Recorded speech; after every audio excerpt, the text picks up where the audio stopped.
Hello friends, मैं वीरू चौहान। आज आज हम अपना जो लेक्चर बचा हुआ था कल का वो दोबारा से वहीं से चालू करने जा रहे हैं। तो फिर आज का लेक्चर का नाम भी यही है, भारतीय संविधान एक परिचय। तो इसमें एपिसोड 2 आ जाएगा। आज का जो है एपिसोड 2 ऐसे चलेगी सीरीज थोड़ी सी, क्योंकि इससे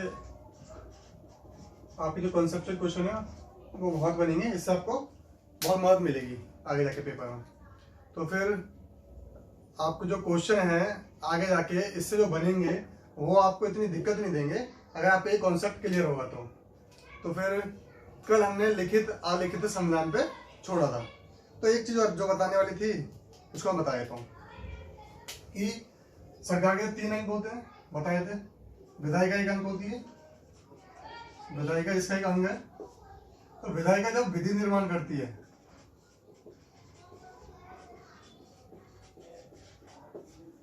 तो विधि निर्माण को तब संवैधानिक माना जाएगा जब वो संवैधानिक में दिए गए मूल जो उसमें हमारे से जो संकलित किया गया है संविधान में, और उनके साथ समन्वय बैठाए। जो विधि बनी है अगर जो संविधान के खिलाफ चलेगी, अगर संसद ने कोई लॉ पास किया और वो संविधान के दिए गए प्रारूपों या आर्टिकल्स के खिलाफ है, तो फिर उसको विधि मान्यता प्राप्त नहीं होगी। और फिर इस पे जो भी कुछ असमंजस होगा, जो भी कुछ होगा, उसे न्यायपालिका सॉल्व करेगी।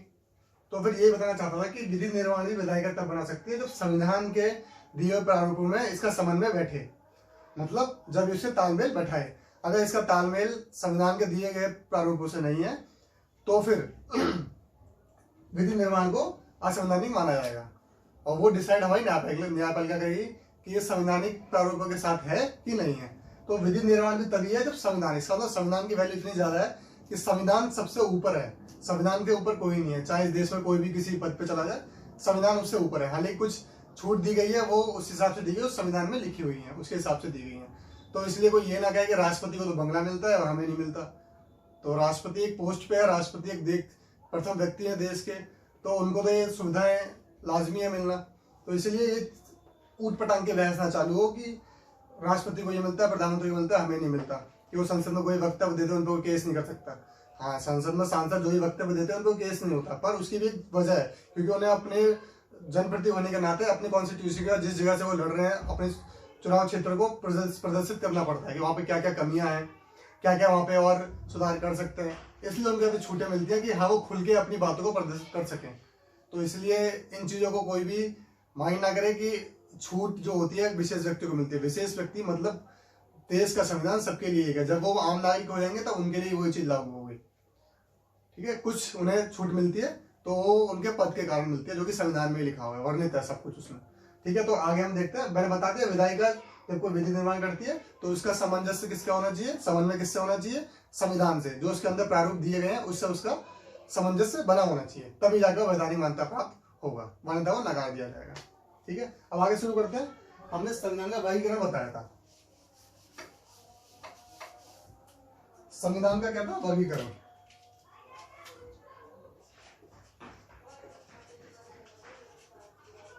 संविधान का वर्गीकरण।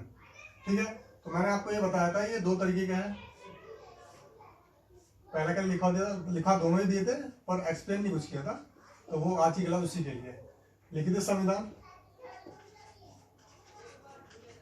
ठीक है, और अलिखित संविधान।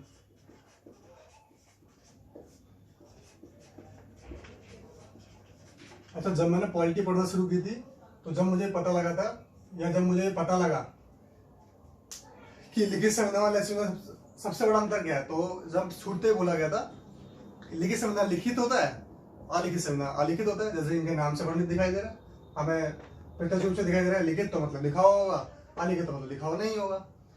पर ये जो भी धारणा हमारे मन में थी बिल्कुल ही गलत साबित हुई, और ऐसी गलत साबित हुई थी कि बिल्कुल जो लिखा हुआ उसके बिल्कुल विपरीत था ये चीज। क्यों?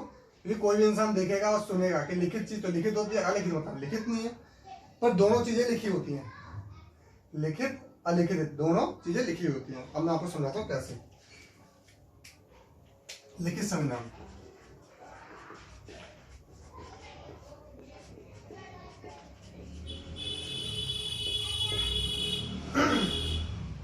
ठीक है। और यहाँ पे मैं कर देता हूँ लिखित संविधान।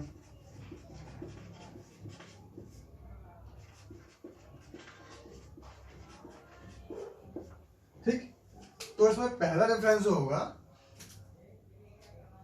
वो होगा कि ये भी लिखित होगा, ये भी लिखित होगा। शॉक लगेगा क्योंकि क्वालिटी है। ठीक है, तो लिखित और अलिखित, ये भी लिखित, दोनों लिखित। ठीक है, दोनों को वैधानिक मान्यता प्राप्त है। ये बात भी है, दोनों को वैधानिक मान्यता प्राप्त, ये भी दोनों वैधानिक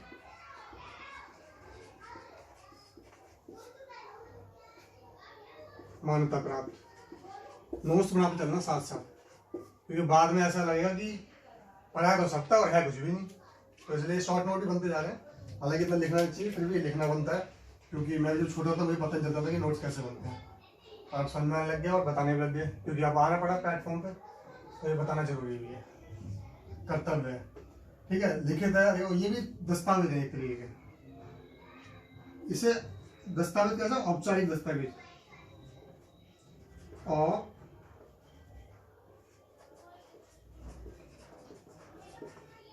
औपचारिक मान्यता प्राप्त है।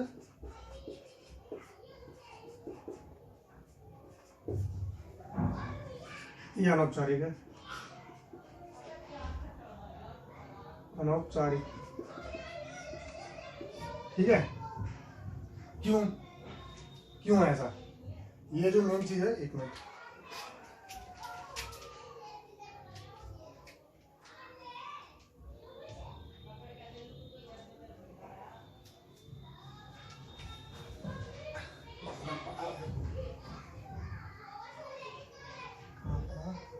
औपचारिक मान्यता प्राप्त,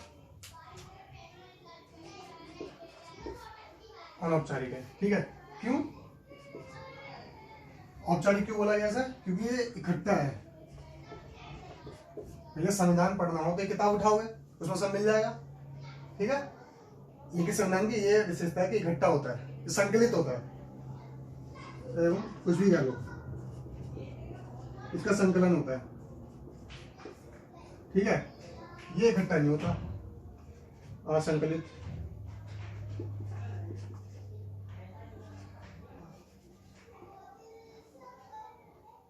इकट्ठा नहीं होता एवं असंकलित। ठीक है, असंकलित है। ठीक, यहाँ तक तो समझ में आ गया होगा सबको कि जो लिखित अलिखित संविधान का क्या हिसाब किताब है। ठीक है, हाँ, तो आप लोग इतना स्क्रीनशॉट ले लीजिए, मैं साइड हो जा रहा हूँ, तब तक आप स्क्रीनशॉट ले लीजिए। लिख लिया, स्क्रीनशॉट ले लिया, ठीक है। इसके आगे सोच शुरू कर देता हूँ, फिर मिटा दूंगा। ठीक है, योजनाबद्ध तरीके से बनाया जाता है।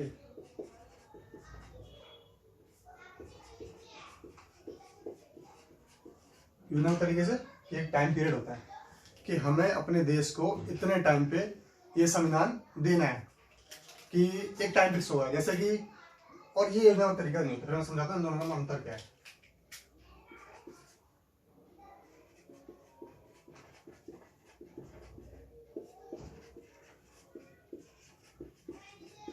क्यों, देखो, पेपर आता है हमारा 10वीं का मान लो, 12वीं का मान लो, यूपीएससी का मान लो, 3 घंटे में करना है। सबको पता है, मेंस का ले लिया, सबको पता है कि 20 क्वेश्चन है मान लीजिए, तो हमें अगर 10 क्वेश्चन हमने 1 घंटे में कर लिए, 1.5 घंटे में कर लिए, तो बाकी के 10 1.5 घंटे में करना है। बाकी जो छोड़ना है छोड़ सकता है, पर संविधान में ऐसे नहीं थे, छोड़ सकते हैं। इनको एक टाइम दिया जाता है, मैंने बोला हम इस टाइम तक बना के दे देंगे, वो की योजना का तरीका होता है। ये योजनाबद्ध नहीं होता। क्यों, क्योंकि इसमें ऐड करते रहो, आज कुछ नहीं आए चलो ये भी ऐड कर दो, आज कुछ नई बात हो ये भी ऐड कर दो। इसका योजना नहीं होता कि कब तक ये खत्म होगा। एक पेपर 20 घंटे के हैं, तुम्हें करने हैं, अब तुम्हें टाइम ही नहीं दिया गया, टाइम नहीं दिया गया, तो आप कभी भी वो सॉल्व करने बैठ जाएंगे। आज थोड़ा लिख लिया, कल थोड़ा लिख लिया। तो ये तरीका है योजनाबद्ध और अयोजनाबद्ध तरीका। जब योजनाबद्ध होगा तो सबसे क्लिक करने वाली मायने क्या होता है, संविधान सभा भी होगी। संविधान सभा द्वारा बनाया गया होगा,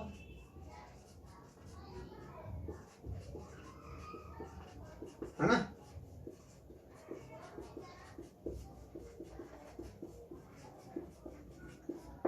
ये संविधान सभा द्वारा नहीं बनाया गया होगा।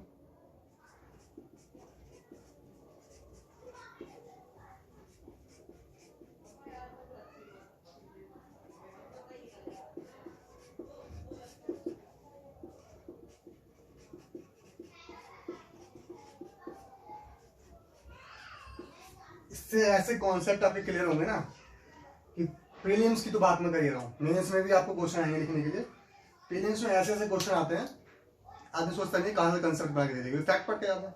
यहाँ से कोई भी कंसेप्ट हो जाए आपको पता लगेगा लिखित संविधान क्या है, अलिखित क्या है, ये चीजें होती हैं, ये चीज होती हैं। औपचारिक क्यों है, औपचारिक क्यों है क्योंकि इकट्ठा है, ये सारी चीजें एक साथ मिलती है। ये अनौपचारिक क्यों है, इकट्ठा नहीं है, संकलित नहीं है, ठीक है। तो इसलिए इसके सबको ये बताना बहुत जरूरी है कि ये क्या क्या चीज इसकी क्या किया। 5 पॉइंट है, इनके स्क्रीनशॉट ले लीजिए जल्दी से।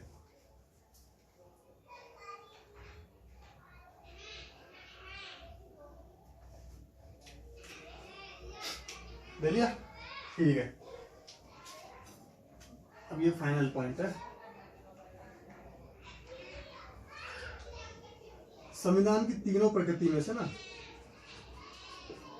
संविधान की तीनों प्रकृति में से कोई भी एक अपनाई जाती है इसमें।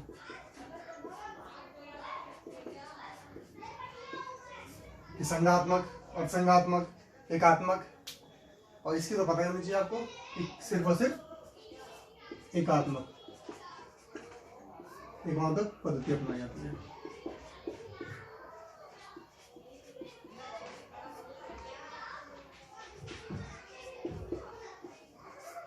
ठीक है, एकात्मक पद्धति अपनाई जाती है।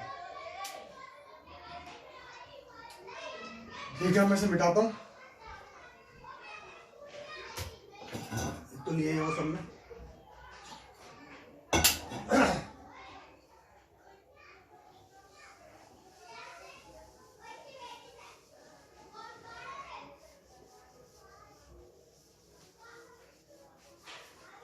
ठीक है। तो यहाँ तक तो आपको बहुत अच्छे समझ आएगा जहां तक मुझे लगता है, क्योंकि मेहनत तो जिस हिसाब से हो रही है उस हिसाब से तो आपको ढंग से समझना आना चाहिए। ठीक है,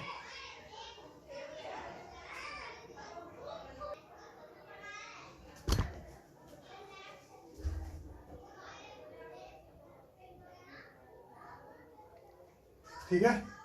तो फिर इतना हो गया समझना। अब कुछ नोट्स हैं, इसे आप प्रीलिम फैक्ट्स भी कह सकते हैं या फैक्ट्स भी कह सकते हैं। प्रीलिम फैक्ट तो क्या कहोगे, पर फैक्ट तो है जो कि जरूरी है। जरूरी नहीं है तो पता होना चाहिए कि आप समाज में खड़े हो रहे हो, संविधान बता रहे हो, अलिखित बता रहे हो, लिखित बता रहे हो, पर यही नहीं पता कि कौन से 5 बड़े देश हैं। ऐसे 5 ही देश हैं जिनमें अलिखित संविधान है। एक मिनट सूखने दो थोड़ा सा।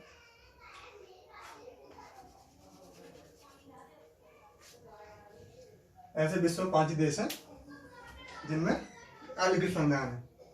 ठीक है, ब्रिटेन, इजराइल, सऊदी अरब, न्यूजीलैंड, और सऊदी अरब हो गया एक, और ब्रिटेन, इजराइल, सऊदी अरब, न्यूजीलैंड, और हाँ कनाडा। अभी लिखते हैं, उसका सूख जाए, सूख गया। चलो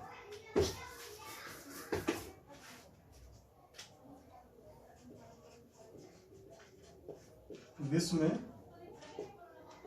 5 देश का संविधान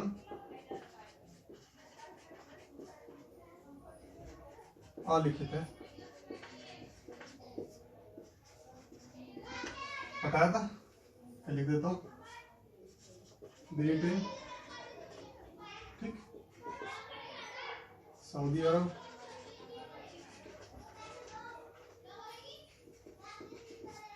न्यूजीलैंड,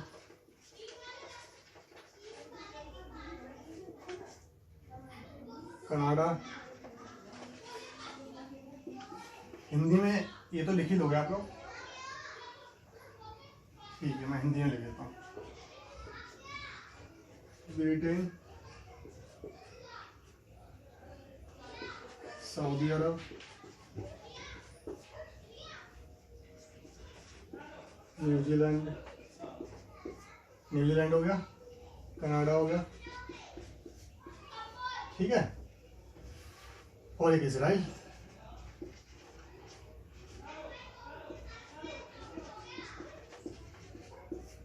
ठीक है, ये बात समझ आई। तो ये 5 देश हैं।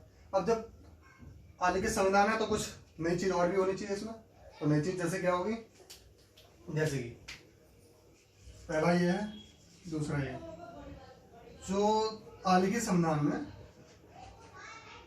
हाँ आलिखित संविधान में, संविधान जो होगा, ठीक है, आलिखित संविधान में जो होगी ना, विधायिका को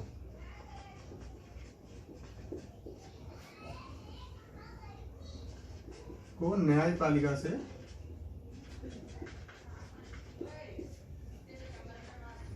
ज्यादा शक्ति प्राप्त होगी। मतलब वहां की जो संसद ने कर दिया जो कुछ, वो आखिरी पत्थर की लकीर है, वही होगी। तो इसलिए न्यायपालिका से ज्यादा शक्ति प्राप्त है वहां पे। इन देशों में ये बात की गई है, इन्होंने जो रूल बना दिया सो बना दिया। इसलिए आपने सऊदी अरब के रूल देखे होंगे कैसे हैं, हार्ड रूल है, और इसलिए चीजें इनकी पर हार्ड है तो कहीं कहीं नम भी है, ऐसी बात नहीं है, बहुत लोगों को रोजगार भी है। तो न्यायपालिका से ज्यादा शक्ति प्राप्त होगी। ठीक, ये पॉइंट इंपॉर्टेंट था, पता भी होना चाहिए। ठीक है, इसको लिख लो।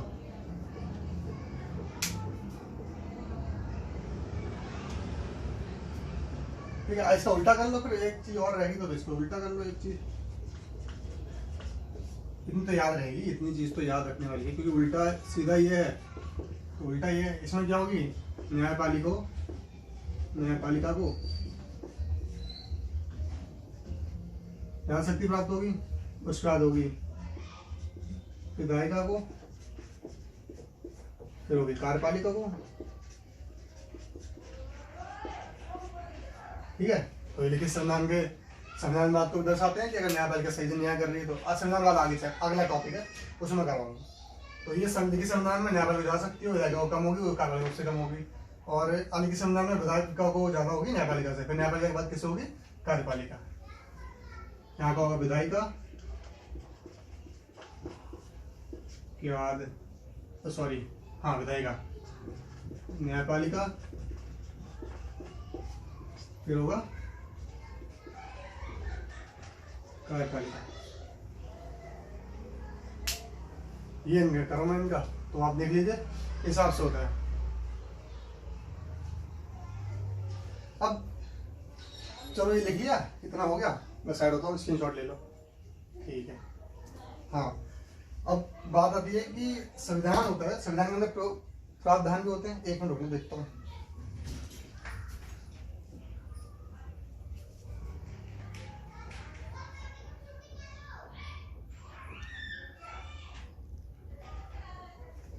अच्छा, यहाँ पे थोड़ा सा कट रहा है, तो यहाँ के बाद विधायिका के बाद न्यायपालिका, न्यायपालिका के बाद कार्यपालिका। तो देख लेना, क्योंकि इतना कैमरा कैप्चर नहीं कर पा रहा, क्योंकि पास में कैमरा जूम करके करना पड़ रहा है। ठीक है, तो थोड़ा बहुत एडजस्टमेंट तो आप भी करेंगे। इतना तो मुझे समझ में आ रहा है कि आप लोग भी तो समझेंगे।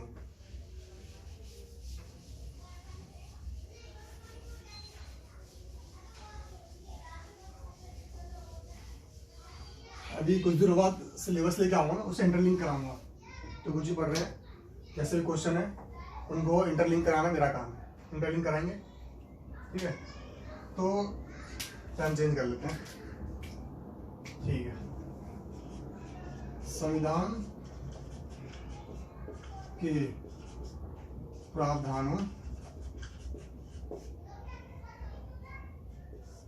अच्छा इतना कुछ प्रावधान एक वर्ड अच्छा है, जो कि किताबों में अच्छा लगता है, लिखने में अच्छा लगता है।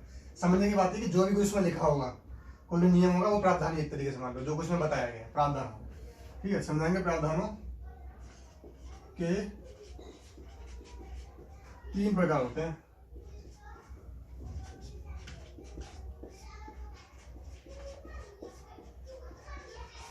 समझाया, संविधान के प्रावधान 3 कौन से होते हैं बताइए। नम, अनम्य, अनम्य प्लस अनम्य,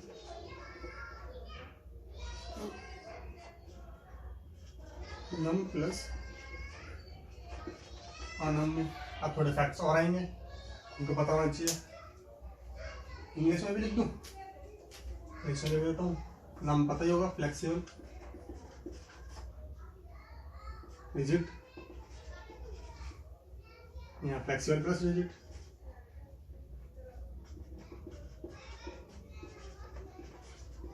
ठीक है, फ्लेक्सिबल रिजिड। तो ये प्रावधानों के 3 प्रकार होते हैं, नम्य, अनम्य और नम्य प्लस अनम्य। तो समझ में आ गया तुम्हें? हाँ ठीक है। इसके बाद हम थोड़ा और फैक्चुअल चीजें करते हैं।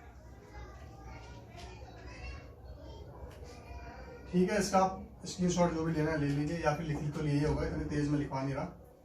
आप जब वीडियो करेंगे तो इसे वीडियो को थोड़ा स्पीड उसकी बढ़ा लीजिए, जिससे कि दिक्कत ना आए कुछ भी लिखने में, और टाइम भी कम लगे। जैसे कि 40 मिनट की वीडियो है, 20 मिनट की वीडियो है, तो उसका आधा टाइम लगेगा। अगर डबल स्पीड करते हैं, 1.5 गुना करते हैं, तो टाइम आधा लगेगा और थोड़ी स्पीड मेरी बढ़ जाएगी। वैसे ही मेरे बोलने की स्पीड ज़्यादा है, तो आप स्पीड बढ़ाएंगे तो आपको थोड़ा तेज लगेगा, समझ में नहीं आएगा। तो जहाँ तक हो सके तो ऐसे देखना, और टाइम कम हो तो फिर उसकी स्पीड थोड़ा बढ़ा लेना, उससे कोई दिक्कत नहीं है। ठीक है, इसको ही मिटा लेते हैं।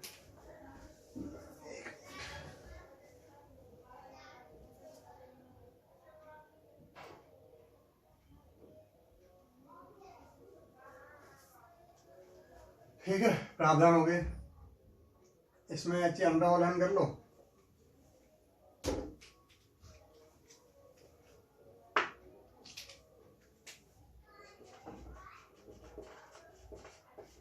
देखिए संविधान में 3 हो सकते हैं।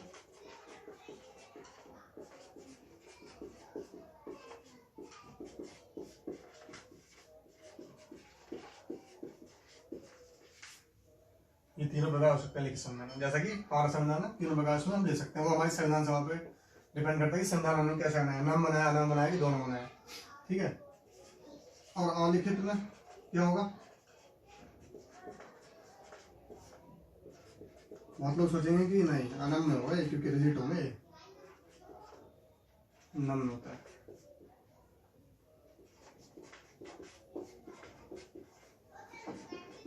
नम्य प्रकार को समावित किया गया। ठीक है, समझ में आ गए?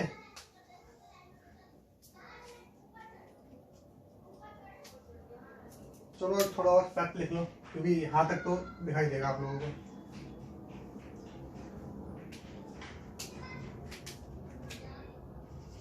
बोल देता हूँ, विश्व का ऐसा देश जिसका संविधान नम्य है, लिखित देश, लिखित संविधान जिसका है, और वो नम्य भी है। कौन सा? श्रीलंका। लिखित संविधान, ठीक है, और नम्य भी है, नम्य ही है, श्रीलंका। ठीक है, श्रीलंका। राम जी वहां गए तो श्रीलंका हो गया, लंका था। ठीक है, उसके बाद लिखित संविधान,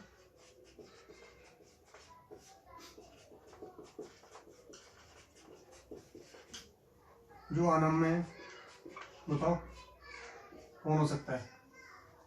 कौन हो सकता है? अमेरिका भैया, अमेरिका, संयुक्त राज्य अमेरिका, यूएसए। ठीक, अनम्य है इनका। उसके बाद लिखित संविधान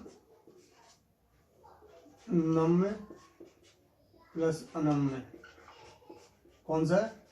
हमारा प्यारा भारत, सबसे अच्छा भारत।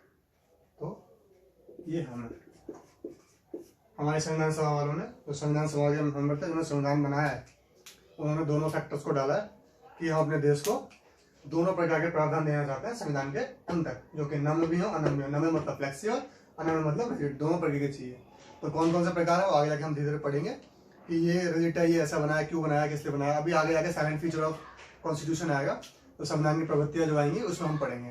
तो अभी थोड़ा टाइम है, थोड़ा ही टाइम है, ज़्यादा नहीं। तो फिर इसको करना इंपॉर्टेंट है कि आपको पता होना चाहिए नम अनम में ये वर्ड आ जाएगा पेपर में, आधे तो भूल जाएंगे कि क्या था ये, आधे को पता नहीं लगेगा, नंबर ये काट लिया जाएगा। इसलिए प्रीलिम्स निकालना थोड़ा हैवी सा हो गया है, पर कोई नहीं, लिख लेगा जरूर। ऐसी कौन सी चीज़ लिख लेगी नहीं, जो निकाले हैं इतने लोगों ने निकाले हैं तो उनको भी टाइम लगा है, किसी का पहली बार में निकला है, पहली बार में उनका निकलता है ज़्यादातर, बस सबकी बात नहीं कर रहा, ज़्यादातर, इसलिए वर्ड में ज़्यादातर लगा रहा हूँ कि जिन्होंने अच्छी गाइडलाइंस ले रखी हो और जो प्रिपरेशन साल 2 साल 1.5 साल 3 साल इससे चालू करके रखे हुए हैं और उनके घर की गाइडलाइंस अच्छी है, उनके घर की जितनी भी सामाजिक स्थिति वो भी अच्छी है, आर्थिक स्थिति वो भी अच्छी है, लोग अच्छे हैं। ये नहीं कह रहा कि वैसे लोग नहीं निकलते पहली बार में, जो गरीब घर के हों, सामाजिक आर्थिक स्थिति सही है वो भी निकलते हैं, पर जो रेशियो देखा जाए, परसेंटेज देखी जाए तो उनकी ज़्यादा अच्छी है, तो पहले से गाइडलाइंस लेकर अच्छे से पढ़ रहे हैं। पर रोक तो कोई इसी हो सकता नहीं है, क्योंकि वरुण वर्णवाल के एक इंटरव्यू है, साइकिल का पंचर लगाते थे वो, वरुण वर्णवाल सर जो है साइकिल का पंचर लगाते थे, तो उनके पिता की 10th में या 12th में उन्होंने एग्जाम दिया था, उस टाइम पे डेथ हो गई थी, तो दुकान उन्होंने संभालनी पड़ी, ट्यूशन उन्होंने करा, फिर उन्होंने IAS क्रैक किया है। ठीक है, ऐसे बहुत लोग हैं, गुप्ता गुप्ता करके सर है, उनका मुझे पूरा नाम याद नहीं है, अंकित गुप्ता ऐसा कुछ नाम याद पूरा नहीं आ रहा। उनके पिताजी रिक्शा चलाते हैं, तो अब सोचो इनका लड़का DM बन गया और रिक्शा चलाते हैं, तो अभी भी रिक्शा चलाते हैं, वो कहते हैं कि नहीं मेरा लड़का DM इसी से बना है। तो अपनी जो पुरानी स्थिति है उसको खोना बहुत बेकार है, अगर वो नहीं चलाते तब भी कोई बुरी बात नहीं रहती, कोई उनको ये नहीं कहता था कि नहीं आप क्यों चला रहे हो रिक्शा, क्यों नहीं चला रहे, पर वो चला रहे हैं इस वक्त, तो उनके एक दिखता बड़प्पन कि हाँ मैं जो था वो हूँ, मेरा बेटा जो बना है वो बना है, वो दूसरों का अच्छा करने के लिए बना है। पर ये जो कुछ किया हुआ है बहुत अच्छा किया हुआ है, मेरी तरफ से जो पढ़ाई हुई है, जो कुछ हुई है, मेरे रिक्शे ने मेरे बच्चे को बनाया, तो इसलिए वो रिक्शा अभी भी चलाते हैं। तो इन चीज़ों को सीखना चाहिए कि ऐसी ऐसी स्टोरीज होती हैं, तभी तो UPSC 6 अटेम्प्ट देती है, उसे पता है कि एक अटेम्प्ट में निकलना बहुत मुश्किल होता है। और इसमें सबसे अच्छी बात है कोई धांधलेबाजी नहीं है, अगर धांधलेबाजी होती है तो हम जैसे गरीब लोग जो सामाजिक कुचला हुआ वर्ग है ये सब नहीं आ सकते थे। तो इन चीज़ों को देखना पड़ेगा कि आर्थिक स्थिति कैसी है, इन सब चीज़ों को, इससे फर्क पड़ता है कि पहली बार में क्रैक हुआ है कि नहीं हुआ। अब किसी को घर में गाँव में खेती करनी है, काम करना है, सब कुछ करना है, उसके बाद उसे पढ़ाई करनी है, फिर पेपर देने जाना है, और पेपर देने का ये नहीं पता कि अगले दिन पेपर है, सेंटर कहीं और पड़ा, मैं कैसे जाऊँगा, ट्रेन से जाऊँगा, कुछ होते हैं अपनी गाड़ी से आते हैं, ड्राइवर होते हैं, तो बहुत चीज़ें फर्क पड़ता है। पर नो मैटर, जब चाहिए होता है तो मिलता है, पर थोड़ा लेट मिलता है पर मिलता है, इसलिए संयम होना चाहिए, संयम होना बहुत जरूरी है, जो कि कोचिंग का नाम है। तो इसलिए UPSC की प्रिपरेशन करते वक्त संयम बहुत जरूरी है। ठीक है, तो यहाँ तक तो हो गया था, ये सब आप स्क्रीनशॉट ले लो, बाकी हम आगे करेंगे। अब एक देश और है, इसे इंग्लैंड कहते हैं, कहते क्या है इंग्लैंड, इसने संसदात्मक, ठीक है, विधि की संकल्पना,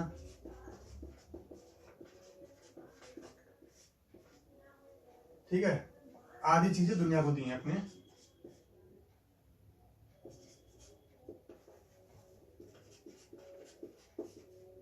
विश्व को दी हैं। ठीक है, ये इंग्लैंड की खासियत है।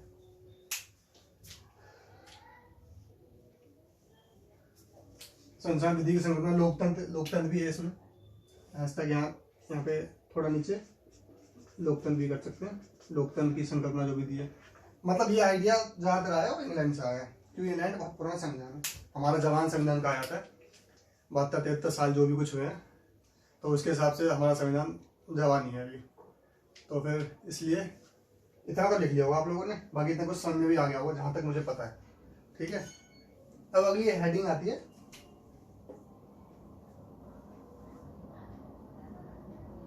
ठीक है, यहां तक तो हो गया, इसे मिटा देता हूं मैं, वर्गीकरण भी हो चुका है।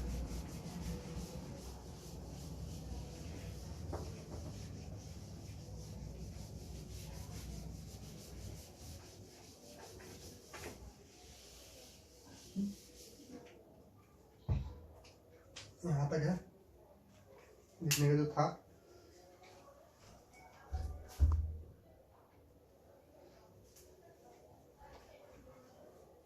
एक हेडिंग डाल देता हूँ ना, जिसको हम थोड़ा लेट शुरू करेंगे, लेट क्या, लेट सॉरी गलत होगी, लेट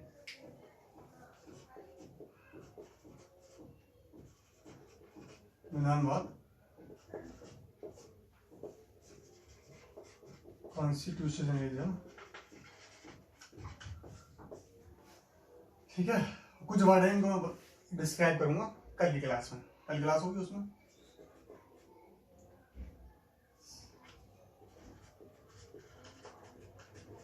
संवैधानिक नैतिकता, ठीक है, संवैधानिक तक कॉन्स्टिट्यूशनल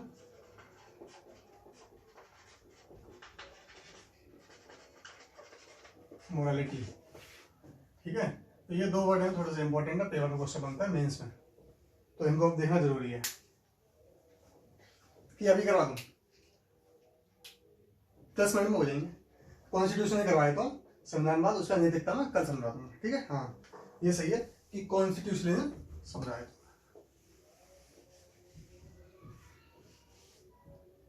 कॉन्स्टिट्यूशन का मतलब एक वर्बली इसकी भी डेफिनेशन वैसे बनती नहीं जल्दी से, मैं आपको समझाता हूँ संविधानवाद की तरीका क्या है। संविधानवाद कहने का मतलब है कि उस देश में विधि का शासन होगा,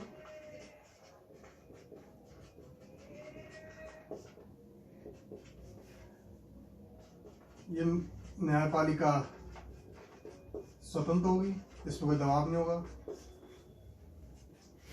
लैंगिक समानता की ओर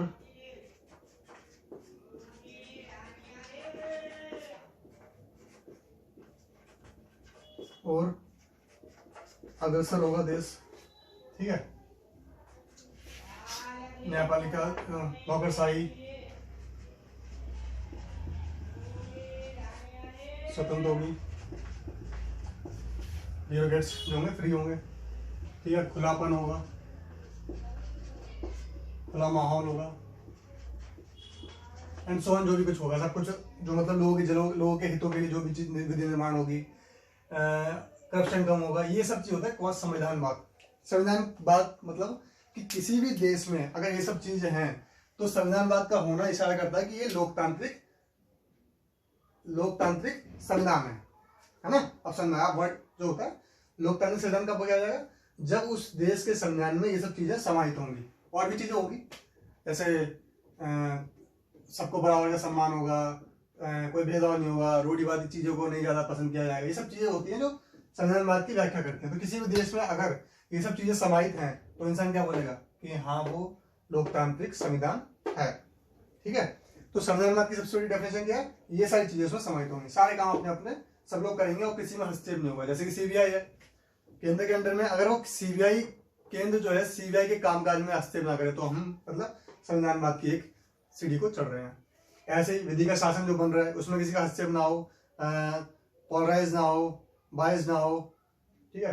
तो वैसे उसके हिसाब से ये संविधानवाद है। न्यायपालिका स्वतंत्र हो, अपने डिसीजन दे सकती हो, सरकार के उस पर प्रेशर ना हो, तो ये इसलिए स्वतंत्र संविधानवाद की एक लोकतांत्रिक सरकार की अवधारणा है। तो ये सारी चीज, नौकरशाही स्वतंत्र हो, IAS IPS स्वतंत्र अपना काम करें ईमानदारी से, तो वो भी इसके लिए भी है।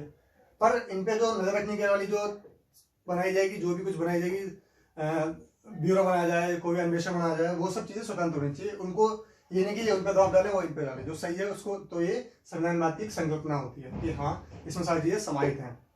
और खुला माहौल होना चाहिए, लोगों के लिए बेहतर जीवन होना चाहिए, और स्वास्थ्य शिक्षा ये सब चीजें होनी चाहिए। लोगों को मतलब जीवन जीने का अच्छा माहौल मिले, ये इस खुला माहौल का मतलब है कि लोगों को अपना जीवन व्यतीत करने के लिए, लोगों को जीवन अपना स्वतंत्र रूप से जीने के लिए कोई हिचकिचाहट ना हो, किसी के अधीन ना होना पड़े। तो संविधान ये सब चीजें हमको देता है, इसलिए संविधान को पढ़ना इतना जरूरी है कि लिखित अलिखित की बात क्या होती है। तो ये लोकतांत्रिक संविधान की संकल्पना है। ये मान लो एक जगह है और बी जगह, इनमें ये सब चीजों की, इन सभी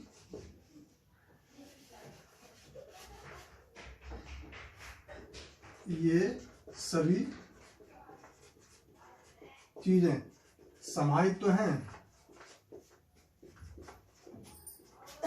परंतु तो ए देश की तुलना में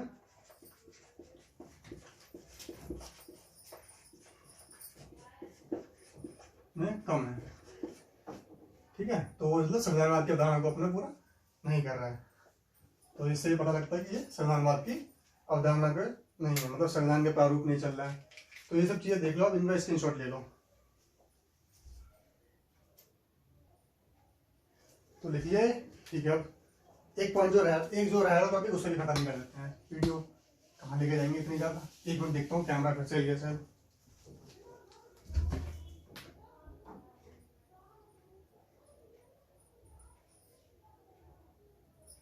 अब ठीक है, थोड़ा ये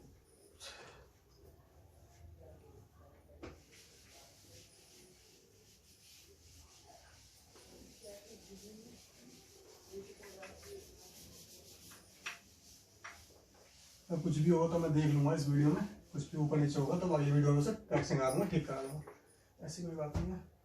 अगला मैंने टॉपिक लिखा था संवैधानिक। क्वेश्चन आ चुका है मेंस में, कल पता लगेगा कौन सा क्वेश्चन था, बताता हूँ आपको।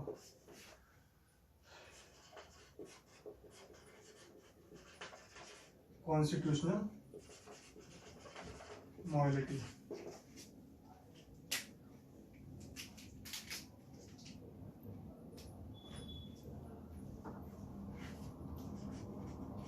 संवैधानिक नैतिकता मतलब संविधान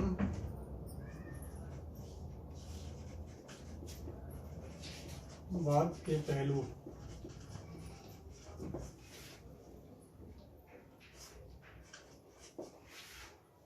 की प्राप्ति के लिए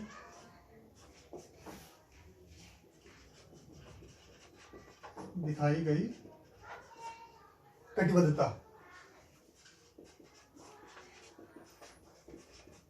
ठीक है, ये कॉन्स्टिट्यूशन मॉरलिटी होती है। जैसे कि जो मैंने पीछे लिखे थे कि विधि का शासन, संवैधानिक मूल्य, ये सब चीजें जितनी की थी, खुला माहौल, नौकरशाही, स्वतंत्र नौकरशाही, तो ये सब चीजें जो देश को पाता है उसके लिए वो दिखाता है कि हाँ कितनी प्राप्ति के लिए कटिबद्ध है, मतलब कितनी रैंकिंग आ रही निकलती है ना।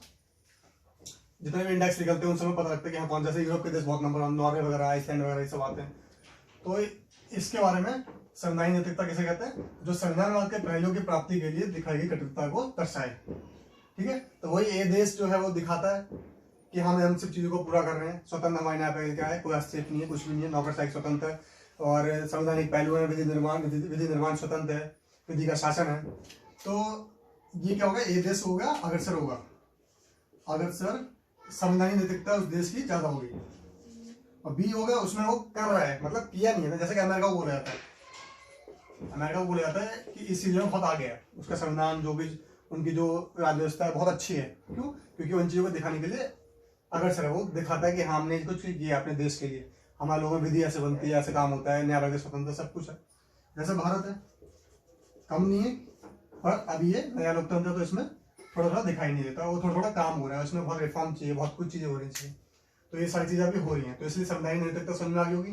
जो संविधान के पहलुओं की प्राप्ति के लिए कटिबद्धता दिखाए वो संवैधानिक नैतिकता है। जैसे कि आपको अपने देश के लिए अच्छा रहना है, हम सब सोच लेंगे हमें कानून नहीं तोड़ा तो नहीं टूटेगा, संवैधानिक नैतिकता है। ठीक है, तो इसी बात को कहते हैं संवैधानिक नैतिकता। संवैधानिक जो संविधानवाद के पहलुओं को समाहित करे अपने अंदर और उसको पाने के लिए कटिबद्धता दिखाए कि हमें और आगे जाना है, तो इसे कहते हैं संवैधानिक नैतिकता। तो जहाँ तक मुझे लगता है लेक्चर अच्छा रहा और समझ में आया होगा, क्योंकि बहुत अच्छे से डिटेल करना है, मैंने सोचा कि डिटेल कर सकूं, और जितनी मेहनत कर सकता हूँ उतना कर रहा हूँ खुद का ही पढ़ के। तो इसलिए अगर किसी को कुछ ज़्यादा अच्छा लगे या अच्छा लगे तो कमेंट कर सकता है, बुरा लगे, बिल्कुल बेकार लगे, वो भी कमेंट कर सकता है, बता सकता है कि यही गलतियाँ। पर जैसे बुरा लगे वो बताए कि क्या क्या गलतियाँ, और जैसे अच्छा लगे वही बता दे कि थोड़ी बहुत ही बता दे पर क्या गलती है, क्या अच्छा है। तो इसलिए मैं आपके कमेंट का वेट करूँगा, और बाकी आप भी ऐसे पढ़ते रहिए। 21 में पेपर है, जून में 29 जून शायद 27 ऐसी कोई डेट है। तो यूपीएससी की ये बात अच्छी है, अभी से डेट दे दी उन्होंने कि ठीक है जो मेहनत पहले नहीं करी आप करो। बाकी मैं आपके लिए योजना, कुरुक्षेत्र, ये सब चीज़ लेके आता रहूँगा, उनको भी कराऊंगा। तो इसलिए आप लोग जुड़े रहें इस चैनल से, क्योंकि ये चैनल आपको बहुत बेनिफिट देने वाला है। और मैं जितना डिटेल करता हूँ मुझे लगता है कि समझने के लिए और कंसेप्चुअल बातों को जानने के लिए बहुत ज़रूरी है कि डिटेल कैसे होता है। तो डिटेलिंग बहुत ज़रूरी है कि कैसे कंसेप्चुअल बेस्ड चीज़ों को, ठीक है, आप समझ नहीं देते पूछेगा तो आपको समझ में आ जाएगा कि सब काम अच्छा होना चाहिए, विधि होनी चाहिए, कानून बनने चाहिए, सब पे काम होना चाहिए, सब लोग होना चाहिए, अच्छे चलने चाहिए। तो समझ नहीं देते हम आगे बढ़ रहे हैं, अगर सब हो रहे हैं, ये चीज़ें कम होती जा रही है तो इसका पता नहीं होगा। तो ऐसे क्वेश्चन बन जाएंगे मेंस के, ऐसे क्वेश्चन बनते हैं। आपको ये नहीं आएगा कि राष्ट्रपति सत्य हो बताओ, कभी क्वेश्चन नहीं आएगा। आएगा तो उस का पेपर सबसे ईजी होगा। तो फिर मैं अपनी बातों को विराम देते हुए इस वीडियो को यहीं समाप्त करता हूँ। धन्यवाद।